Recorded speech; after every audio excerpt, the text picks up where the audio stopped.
Hi Rebecca, how are you? Oh, I'm good, thank you. How are you? I'm good, thank you. Where did you grow up? I grew up mainly in King's Cross. Basically, from the age of 9, I was a state ward, made state ward by after my mother passed away from a heroin overdose. I was one of 5 kids taken away from home and sexually abused by my father and uncle for 4 years. What happened, Rebecca? My dad used to just come in and start playing around with me and tell me if I'd tell my mother I'd be in trouble and things like that, and then he'd bring my uncle in and my uncle would do the same thing to me as well. Yeah, and then I was actually sexually assaulted by my father, yeah. When you say assaulted, what happened in that incident?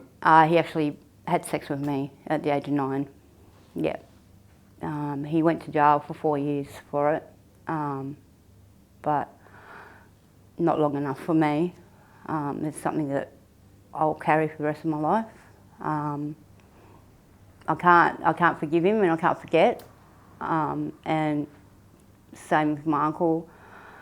And after my mother passed away, that just gave me up and kept the other 4 kids. Yeah. So from the age of 9, I was in and out of government institutions, and then I'd go back home to see Dad, and things hadn't changed. He was an alcoholic. He used to bash my mother on a regular basis. My mother used to take it out on me, suffocate me with pillows and lock me in cupboards, smash my head through fibro walls when I was a kid. Yeah, because of the way she was being treated by Dad, so she took it out on me. Still no excuse, but I get what Mum went through because I'm going through it at the moment. My ex-partner of 17 years, he put a knife to my throat and said that he'd been watching me for hours and would wonder what it would be like to slit my throat. And that was 10 months ago. Yeah, so I've been pretty fucked up since all of that has happened. I've lost my housing. Yeah. How would you describe your education? I am brainy, but I left school at the age of 13, and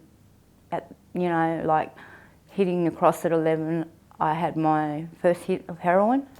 Someone introduced me to it, and I was hooked instantly. I loved it. It was something that I could escape from everything that was going on in my head. By the age of 13, I was stripping in clubs of the Cross, and then 15, I was working on the streets as a hooker.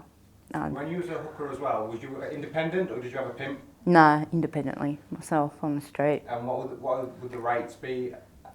Anything from $50 upwards. Being so young at the time as well, were they aware of your age? Did they ever ask?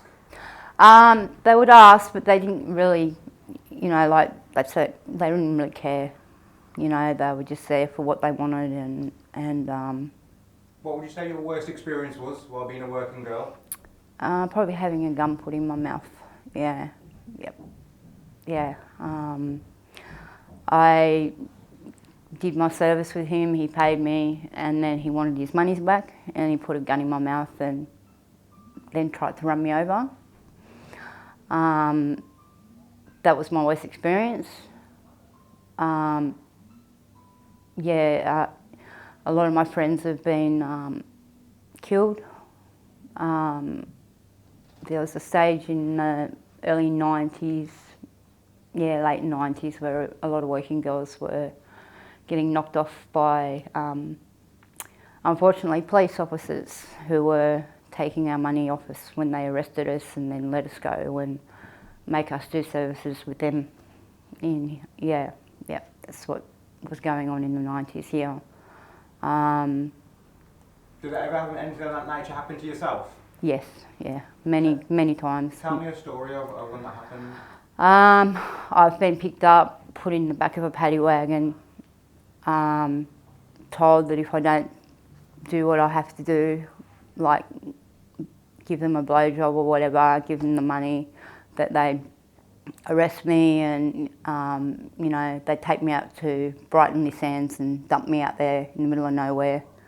Or, you know, I'd never be seen again if I didn't do what they tell me. Yeah. That's what they were like. They're very corrupt back then. And then what path did you take after a working girl? I've been a working girl. I still do. I still work occasionally, but yeah, not to the extent that I used to. I used to work 7 days a week to support mine and my partner's drug habits, you know. What about currently? How often would you have to work at the moment to feed the habit? I don't have a habit now.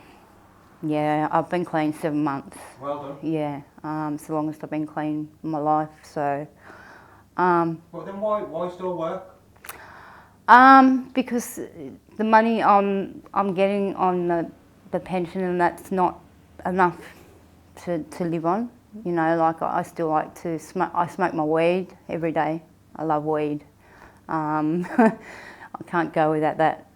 Yeah, so you know that adds up. You know, $20 a day or something. So yeah, you know, an extra $100 or something a week helps with that, and then I get through. But how frequently do you have to work at the moment? Probably, should I say choose to? Probably about 3 times a week. But I've got regular clientele that I see now, so I just stick with who I know so I'm safe. There's not much clientele out there for working girls at the moment up across. It's all changed now. There was a Burke Street, Liverpool Street, William Street used to be flooded with working girls and transvestites. Nowadays you don't see any of that.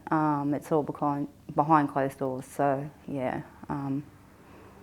yeah, I do that when I have to. Yeah. As well, Rebecca. So how did you end up becoming homeless? Through domestic violence. The police expected me to go and live in the same unit after having a knife pulled on me, and I just couldn't go back to my unit. It's just too much negative stuff that had happened there. Plus it was a crime scene, and yeah, I just walked out, left everything that I owned. I'd only been housed for I'd only had housing for 8 years, and now I'm back out on the street again at the age of 45. Yeah. So, but I'm still kicking along. I try to remain positive every day, but it's hard. Yeah. Because people like to bring you down. Sorry. Yeah. What for you would be considered a good day in your life at the moment? A good day for me would be waking up in a home, somewhere safe. You know, I've been, you know, where I sleep, I have men stalk me every night. Tell me about the story, what happened last night.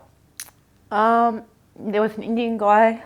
He came and sat down on the wall next to me and said he was trying to get pot, and all he was doing was just eyeing me off, and when that sort of stuff happens, I couldn't sleep. And then my friend, he got rid of the guy for me, but where I sleep, there's a lot of backpackers. It's the back streets of the cross, so you get a lot of strange people walking around all night long. So every sound or every noise I hear, I wake up. What's been your worst experience on the streets? My worst experience was probably being raped. Grabbed by 3 guys, and that happened 6 months ago. I was raped by 3 guys. They just grabbed me. I wasn't sleeping in a garden, I was sleeping in another park. I was in a tent and they've just come into the tent and just, yeah, I couldn't get out. There was 3 of them. They just, yeah, they raped me. They threatened to kill me if I went to the police. I didn't go to the police, but I went to the hospital.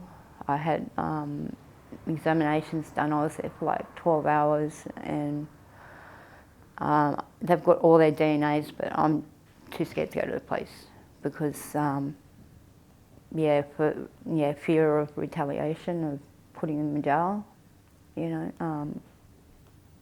So the last 10 months of my life has been absolute hell.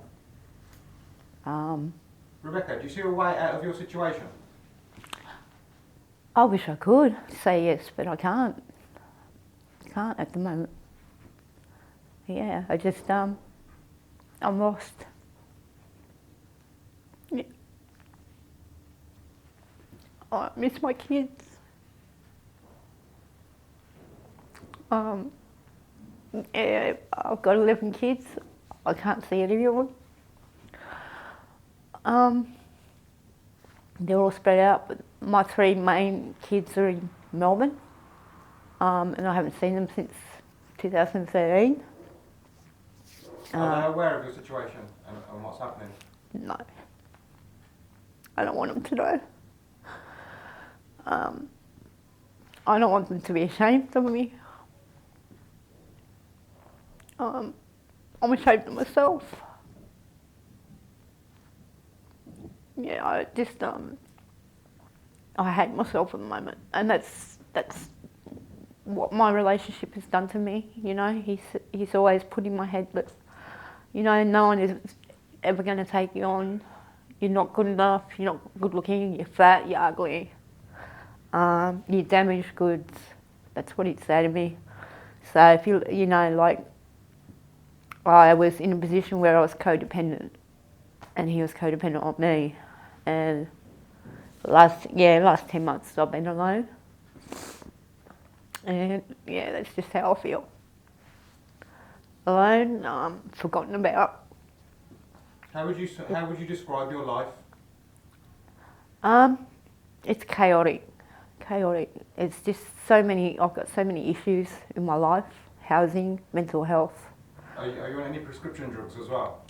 Yeah, I'm on Avanza, which is an antidepressant, and I've now got post-traumatic stress disorder.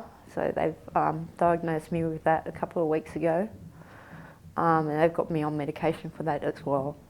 Yeah. You briefly told me as well you were suicidal days ago. Yeah, I was suicidal a week ago. I went to the Gap and I stood there. I thought about it, and then I thought about my kids. You know, they're not going to want to find out that their mum's committed suicide, and to me it would be selfish to do that. That's the only thing that stopped me. Then I phoned the Salvation Army and spoke to someone and told them I had suicidal thoughts. About 4 days ago, they rang the police on me. The police come and grabbed me. And they said, we can't let you go until the ambulance comes and does an assessment on you. I said, well, that's not going to happen. Can you please take me to my clinic where I get my buprenorphine injection once a month? So they took me there, and I spoke to my counsellors and case manager there, you know. But dealing with the police, I'm very well known. I'm across, like, they know me very well. And every time they see me, they pull me over, they go through my bag, they go through everything. They never get me with anything because I don't use anymore, but, you know, I've come close to relapsing on a daily basis in the last 2 weeks, but I don't want to go back. I don't want to go back to that shit. And, you know, I just want to be happy. I just want to, you know, walk around with a smile on my face. Yeah. Are you happy you've done this interview? Yeah, I am. Yeah, got something off my chest. And is there anything else that you'd like to say before we finish off, Rebecca? I just hope that, you know, anyone that sees this may, you know, benefit from it and learn something, and, you know, now know what it's like for most people that are on the street. Thank Yeah, you. that's all right.